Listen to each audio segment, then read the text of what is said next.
نبوءات غريبة من شخص غامض عن كل الأحداث اللي هتحصل في الثورة الفرنسية، من أول اندلاع الثورة لحد موت كل شخص كان موجود في الحفلة اللي قال فيها نبوءاته.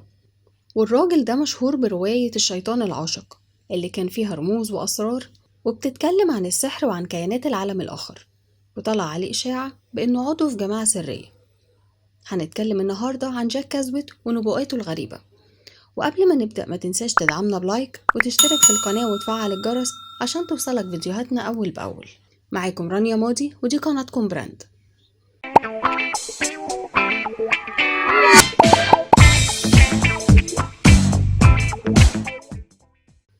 في ليلة باردة من ليالي يناير سنة 1788 دعا الأمير جيبوفو اللي كان محب للثقافة وأهلها عدد كبير من علماء وأدباء ومثقفي فرنسا ومجموعة من رجال وسيدات المجتمع الراقي علشان يقضوا سهرة ممتعة في قصره. وكانت فرنسا وقتها بتشهد حالة ما حصلتش قبل كده من التوتر والقلق، وكان باين إن في أحداث كبيرة هتحصل في وقت قريب. وكانت المناقشات بين الموجودين في السهرة حوالين المصير اللي هتوصل له البلاد، وكان الكل بيتكلم على إن لازم تقوم ثورة شاملة علشان تطالب بحكم العقل المعتمد على المنطق بدل الجهل والخرافة والتبعية العامية للكنيسة. ولكن بعد ما شربوا الخمور الفرنسية بدأ كلامهم يبقى بصراحة وجرأة أكتر، وصلت بيهم للسخرية من الدين ورجاله لحد ما وصلت للتطاول على الذات الإلهية. كانوا شايفين إن هم مبقوش محتاجين للدين، وإن عصر سيادة العلم والعقل جاي أكيد، وإن هو الطريق الوحيد اللي هينقذ فرنسا من الضياع. ولكن بعض الحضور من كبار السن علقوا على الكلام بحسرة، لأنهم مش هيشهدوا العصر المجيد اللي هتصور فيه فرنسا وتتخلص من الملك وأتباعه الفاسدين، وتلغي الحكم المستمد شرعيته من الكنيسة، وبعدها يبدأ عصر سيادة العلم. ولكن هنا قطعهم صوت قوي طمنهم بأن الثورة اللي مستنيينها هتحصل قريب، وإنه كلهم هيعصروها، وإنهم عارفين كويس إنه متنبئ، وأكد لهم إنهم كلهم هيعصروا الثورة دي. كلهم بصوا للشخص اللي بيتكلم اللي كان جاك كازويت، راجل عجوز غامض سنه قرب على 70، وكان قاعد في ركن بعيد وما نطقش طول السهرة بحرف واحد لحد ما نطق بالكلام اللي قاله عن الثورة. وكان جاك كازويت معروف بأنه المثقف والأديب غريب الأطوار، واللي اتشهر بروايته الشيطان العاشق اللي اتكلم فيها عن طقوس السحر وكيانات العالم الآخر، وكمان طلعت عليه إشاعة بأنه عضو الجماعة سرية. ومع إنه راجل غامض وعارفين إنه متنبئ، لكنهم مصدقوش كلامه وبدأوا يضحكوا ويعلقوا تعليقات ساخرة على اللي قاله. ولكن كازويت بصلهم وابتسم وسألهم لو كانوا عايزين يعرفوا إيه اللي هيحصل في الثورة اللي مستنيينها تحصل، وإيه اللي هيحصل بعدها، وإيه اللي هيحصل لكل واحد فيهم. قام الفيلسوف الشهير الماركيز دي كوندورسي وقال لكازويت مش مهم، فيلسوف زيي مش هيضره سماع متنبئ زيك. وضحك الجميع. ولكن كازويت بص للماركيز وقال له انت مسيو دو كوندورسي هتموت على الأرض الحجرية الصلبة لزنزانتك، هتموت بالسم اللي هتشربه علشان تهرب من المقصلة، السم اللي هتجبرك الثورة على انك تشيله معاك طول الوقت. كان الجواب صادم جدا، وسكت الحضور للحظة بسبب التوتر بعد العبارة اللي قالها. وبص الجميع لكازويت اللي لقوا ان ملامحه باين عليها الجدية والحزن، وانه مش بيمزح معاهم، وان دي فعلا نبوءة من نبوءاته. وحاول واحد من الحضور انه يخفف من الموقف، فقال لكازويت الرواية اللي حكيتها لنا دلوقتي مش ممتعة زي روايتك الشيطان العاشق، ومش عارف انهي شيطان حط في راسك الامور الغريبة دي عن السم والزنزانة والمقصلة، وايه علاقة كل ده بكلامنا عن الفلسفة وهدفنا اننا نوصل لعصر العقل والمنطق. ورد عليه كازويت بهدوء لان اللي هيحصل لكم هيكون باسم الفلسفة والحرية والإنسانية، وكل اللي هيحصل لكم هيكون تحت حكم العقل وسلطان المنطق، لأنه مش هيكون في فرنسا معابد تانية غير معابد العقل. وعلق الأديب نيكولاس تشامفورد على كلام كازويت وقال بسخرية أعتقد سيد كازويت بأنك مش هتكون واحد من كهنة المعابد دي. رد عليه كازويت بنبرة حزينة لا، ولكنك يا ميسيو تشامفورد هتكون واحد منهم، وهتحاول الانتحار بقطع شرايينك بأمواس الحلاقة 22 مرة، ولكنك مش هتموت إلا بعد شهور. وبدأ يحس الضيوف بالخوف بسبب نبرة كازويت، وخصوصا إنه ما كانش باين عليه الجنون، كان واعي كويس قوي للي بيقوله، وكأنه شاف الأحداث دي في حلم واضح. والحقيقة إنه في حالة الغليان اللي كانت بتمر بيها البلاد ما كانش من الصعب التنبؤ بقرب ثورة، لكن كان واضح للجميع إن كازوت يعرف تفاصيل تانية، أو بمعنى أصح يعرف أكتر من اللازم. وكمل كازوت وكأنه بيوزع برقيات الموت بين الموجودين، والكل بقى مركز معاه، وهو بقى يشاور بصباعه على واحد واحد منهم علشان يقوله على مصيره. شاور على إيمار دي نيكولاي وقال: أنت مسيو دي نيكولاي هتموت على خشبة المقصلة. وشاور على عالم الرياضيات والفلك جين سيلفان بايلي وقال: وانت كمان ميسيو بايلي هتموت بالمقصلة. الشاعر الفرنسي جان أنطوان روشير لاحظ إن كل اللي ذكرهم كازوت في نبوءته هم من أعضاء الأكاديمية العلمية الملكية، فاتكلم بسخرية وقال: باين إن ميسيو كازوت مش بيطارد إلا رجال الأكاديمية، وأنا سعيد لإني مش عضو فيها.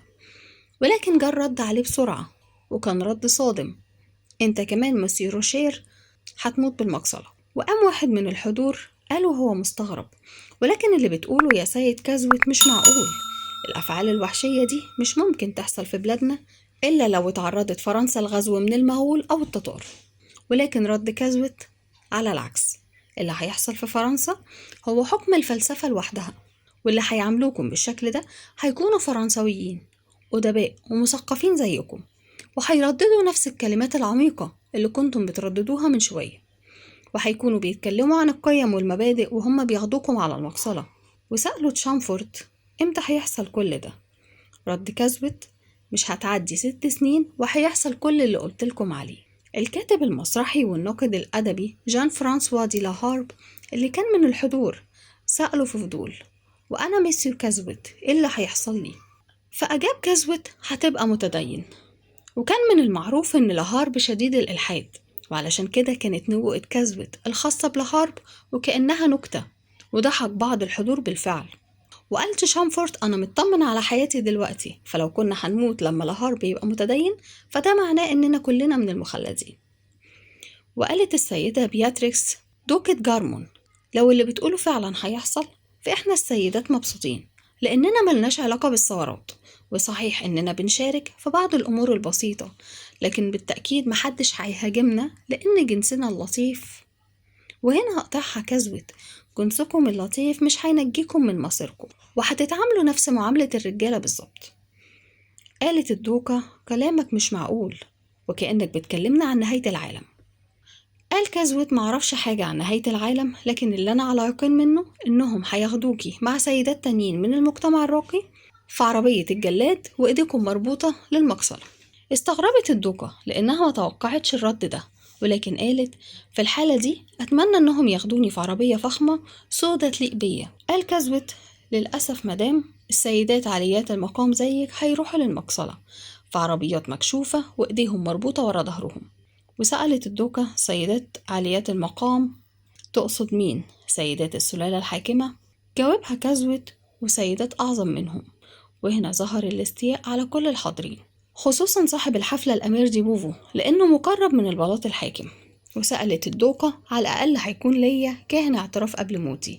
لكن كازوت رد ينفي حتى ده، وقال لها: لا مدام، مش هيكون ليكي كاهن اعتراف، ولا أي حد منكم هيكون ليه كاهن اعتراف، والشخص الوحيد اللي هيكون معاه كاهن اعتراف قبل إعدامه هيكون من باب العطف عليه مش أكتر. وسكت كازوت وتردد في إنه يكمل جملته، فالموجودين أصروا إنه يعرفهم بالشخصية دي، الشخص الاستثنائي اللي هيكون معاه كاهن اعتراف قبل موته. فكمل بتردد: هيكون الشخص ده هو ملك فرنسا. وهنا اتصدم الجميع، وخصوصا صاحب الحفلة الأمير ديبوفو اللي قام من مكانه وقال: كفاية يا سيد كازوت، لازم تنتهي الحكاية دي لأنها طالت أكتر من اللازم. ولكن كازوت ما قالش حاجة، وقام لابس جاكيتته وقام علشان يمشي. ولكن قبل ما يسيب القاعة سألته الدوكة بياتريكس: سيد كازوت، قلتلنا على أحداث كتير مؤسفة ومصاير أليمة، لكنك ما قلتلناش على مصيرك أنت. اتنهد كازوت وقال: قريتي كتاب المؤرخ يوسيفوس فلافيوس عن حصار مدينة أورشليم؟ قالت: بالتأكيد، ولكن كلمني كأني ما قريتهوش. قال لها: أثناء الحصار كان في راجل بيطوف حوالين أسوار المدينة ل7 ليالي وبيردد: الويل الأورشليم، الويل الأورشليم. لكنه في الليلة الأخيرة كان بيردد: الويل لي والأورشليم. ومسافة ما خلص جملته سقط عليه حجر منجنيق وقتله في الحال، فهو مات قبل ساعات من اقتحام المدينة. وقالت الدوكة بحزن: انت الراجل ده بتحذرنا من الويل اللي جاي لينا ومصيرك مش هيختلف عن مصيرنا. وجاوبها: فعلا مصيري مش هيختلف عن مصيركم. ولبس قبعته وانحنى في أدب ومشى. واتحققت النبوءة. سنة واحدة عدت بعد الحفلة والنبوءات اللي قالها كازويت، واندلعت الثورة الفرنسية. الثورة اللي قامت أساسا على مفاهيم ومبادئ عصر التنوير، وبدأت بأفكار فلاسفة كبار زي جان جاك روسو وفولتير ومونتسكيو، وكان قادتها مثقفين زي جورج دانتون وروسبير. فالثورة قامت أساسا على مبدأ المساواة والعدالة الاجتماعية ومحاربة الجهل والظلم، وكانت بتدعي لتحكيم العقل والمنطق في كل شيء بعيد عن الانقياد الأعمى لرجال الدين والحكام، لدرجة إنهم عملوا معبد ومحراب للعقل. صحيح إن الثورة الفرنسية كان ليها تأثير كبير في تاريخ العالم المعاصر، وبقت مثال لجميع الثوار ماشيين بنفس شعارها: حرية، مساواة، أخوة. ولكنها كانت ثورة دموية لأبعد الحدود، لأنها بالتدريج انحرفت الثورة عن مبادئها اللي قامت علشانها، وبقت همجية أكتر ودموية. واللي حصل إن الناس اتسحلت في الشوارع واتقطعت أجسامهم بدعوى إنهم مناصرين للنظام السابق، وكتير من الأبرياء بقى يجري اتهامهم بسبب الانتقام وتصفية حسابات ومصادرة ممتلكات. ده غير البيوت والمحلات اللي اتنهبت، الشيوخ والأطفال اللي اتذبحت، وحتى ربات البيوت ما سلموش منهم وانتهكوا عرضهم باسم العدالة الاجتماعية. وبعتوا آلاف الأبرياء للمقصلة علشان يعدموهم، وحشروا مئات الرهبان في مراكب صغيرة علشان يغرقوها باللي فيها في نهر اللوار. والثورة وصلت لمرحلة الجنون المطلق على يد روسبير اللي كان بيبعت الناس بأعداد كبيرة للمقصلة. وفي تطرف واضح بقت تدين المحكمة الثورية آلاف الناس بالإعدام في محاكمات هزلية قصيرة، وبيتنقل بعدها المحكوم عليهم للمقصلة في عربيات خشبية مفتوحة شبه عربيات المزارعين علشان يبقوا عبرة لغيرهم. ومات كتير بسبب آرائهم السياسية، وأحيانا لمجرد الاشتباه أو حتى البلاغات الكيدية. وكان أقل تلميح أو إشارة أو عبارة بتنتقد الثورة بيعتبروها جريمة كبيرة تستوجب الإعدام. وفي عهد روسبير اتحققت كل نبوءات كازويت. وجاك كازويت افتتح سلسلة نبوءاته بعد ما بدأ في انتقاد انحراف الثورة عن مسارها، فاتقبض عليه في أغسطس سنة 1792، واتوجهت ليه اتهامات معاداة الثورة. وفي 25 سبتمبر من نفس السنة أخدوه للإعدام بالمقصلة في ساحة دو كاروزال. أما الماركيز دي كوندورسي فتولى دور قيادي في الحكومة الثورية الجديدة، لكنه انتقد تطرف الثورة في إراقة الدماء، فاتهموه بالخيانة واتقبض عليه ودخل السجن في مدينة بورلاين في 7 إبريل سنة 1794. ولما كان في الحبس اتقال إنهم هيعدموه، ولكن دي كوندورسي كان خايف جدا من الموت بالمقصلة وشايف إن فيها إهانة كبيرة. وبعد يومين بس لقوه ميت في زنزانته بعد ما شرب سم كان مخبيه في الخاتم بتاعه. ممكن تكون نبوءة كازويت هي اللي أوحت لدي كوندورسي بفكرة الانتحار بالسم، وممكن يكون شافها طريقة أفضل للموت بكرامة بدل من قطع رقبته وإن راسه تتدحرج قدام الجميع. والأديب نيكولاس تشامفورد نفى علاقته بأصحابه من البلاط الحاكم، وأيد الثورة بكل قوة وحماس، لدرجة إنه خصص جزء من ثروته الصغيرة للدعاية الثورية، وكان من أوائل اللي اقتحموا سجن الباستيل. وترقى لمنصب كبير لكنه خسر كل حاجة بعد ما اكتشف انحراف الثورة عن أهدافها، وبدأ ينتقدها، واتقبض عليه واتعرض في سجنه لإهانات بدنية ومعنوية أثرت عليه تأثير كبير. وبعد ما خرج من السجن بفترة قصيرة صدر قرار بسجنه مرة تانية، لكنه فضل الانتحار على الرجوع للسجن تاني. وفي يوم من شهر سبتمبر سنة 1793 حبس نفسه في مكتبه وضرب النار على وشه، فأصابت فكه وأنفه بإصابات خطيرة لكنها ما كانتش مميتة. ومسك قاطع الورق وجرح رقبته أكتر من 20 جرح لكنه فضل ينزف من غير ما يموت. وفي محاولة أخيرة طعن صدره فأغمى عليه. ولما جه الخادم بتاعه مع اللي جايين يقبضوا عليه لقوه على الأرض غرقان في بركة من دمه، واتنقل للمستشفى مستنيينه يتعافى علشان يدخلوه السجن، لكنه مات متأثر بجراحه في إبريل سنة 1794، يعني بعد 6 شهور من محاولة انتحاره الفاشلة وبعد ما عانى من الذل والألم. الشاعر جان أنطوانيت روشير كان متعاطف مع الثورة، لكنه زي الباقيين انتقد تطرفها، فاتحاكم بتهمة التآمر واتقطعت راسه بالمقصلة في 25 يوليو سنة 1794. وعالم الفلك جين سيلفان بايلي كان آخر عمدة لباريس في عهد الملكية، قبضوا عليه وضغطوا عليه علشان يقول شهادات مزورة ضد الملكة ماري أنطوانيت، لكنه رفض فقتلوه بالمقصلة في 12 نوفمبر سنة 1793. والسيدة بياتريكس دوقة جرامون أخدوها للمحاكمة في عربية مكشوفة سنة 1794، واتهموها بإنها كانت بتبعت مساعدات مالية لأعداء الثورة برا فرنسا. وبياتريكس ما أنكرتش الاتهام، ولكنها اعترفت بيه بكل شجاعة وقالت: كنت هقول لأ، لكن حياتي ما تستحقش كذبة. فاتعدمت بالمقصلة في إبريل سنة 1794.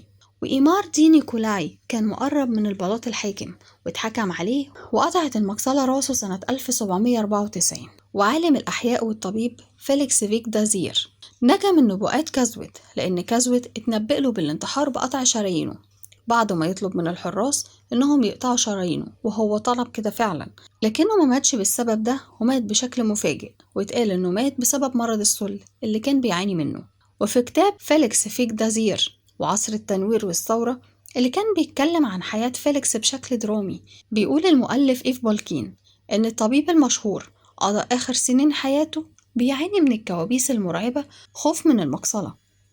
والغريب إن فليكس زي الباقيين مات في فترة ال6 سنين اللي قال لهم عليها كازويت بإنها الفترة اللي هتتحقق فيها نبوءاته، وكلهم ماتوا ما بين سنة 1789 و 1794. والكاتب المسرحي جان فرانسوا دي لاهارب كان هو كمان مناصر للثورة، وكان بيمدح قادتها في كتاباته، لكن ده ما شفعلهوش، واتقبض عليه في إبريل سنة 1794 للاشتباه في التآمر ضد الثورة، واتحققت فيه نبوءة كازويت، لأنه في السجن عاش لهارب تجربة روحية بدلت شخصيته وحولته من ملحد معاند لكاثوليكي متشدد. ولهارب هو اللي كتب القصة الكاملة لنبوءات كازويت في كتاب بعنوان نبوءة كازويت، كتبها قبل وفاته سنة 1803.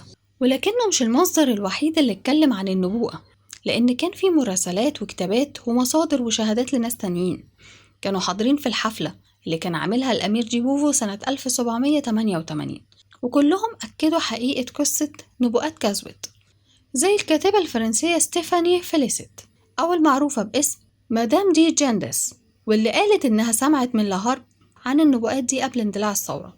والكاتب البريطاني ويليام بارت في كتابه قال إنه كان حاضر في حفل الأمير جيبوفو وسمع النبوءات دي بنفسه. هنريت لويز بارونة مدينة أوبركيرش الألمانية كتبت في مذكراتها اللي انتهت منها سنة 1789 قبل بداية الثورة والإعدامات اللي حصلت، إنها عرفت بقصة النبوءات المخيفة من جواب بعتته لها صديقة طفولتها ماريا فيودروفنا الدوقة الكبرى لروسيا وزوجة الإمبراطور إلكسندر الثالث. وكتبت هنريت في كتابها مذكرات بارونة أوبركيرش: لقد انتهيت التوي من قراءة نبوءة ميسيو كازويت للدوقة الكبرى في روسيا، واللي بدورها أرسلتها لي. وأما عن مصطلح معابد العقل اللي قال عنها كازويت في نبوءاته، واللي كان بالنسبة لأغلب الحضور وقتها كان مجرد مصطلح بلاغي بيعبر عن سيادة عصر العلم والمنطق، ولكنها في الحقيقة ما كانتش عبارة إنشائية، ولكنها كانت نبوءة هي كمان، لما قال كل اللي هيحصل لكم هيكون تحت حكم العقل وسلطان المنطق، لأنه مش هيكون في فرنسا معابد تانية غير معابد العقل. لأن معارضة الكنيسة الكاثوليكية كانت جزء ما بيتجزأش من أهداف الثورة الفرنسية اللي عادت رجال الدين وخرافاتهم وتحكمهم في مصائر الناس وعقولهم. وعلشان كده قام بعض المفكرين الفرنسويين بقيادة جاك هيبير وأنطوان فرانسوا مورو بابتكار ديانة جديدة علشان تكون بديل للديانة المسيحية، وسموها ديانة العقل أو تقديس العقل. وكان بيتعمل لها مهرجان سنوي كبير علشان معتنقين الديانة يأدوا مراسم الاحتفالية في الكاتدرائيات الرئيسية زي كاتدرائية ستراسبورغ وكاتدرائية سيدة باريس في نوتردام، في إشارة لتحويلها من كنايس للإله لمعابد للعقل. ولكن مين هو صاحب النبوءة؟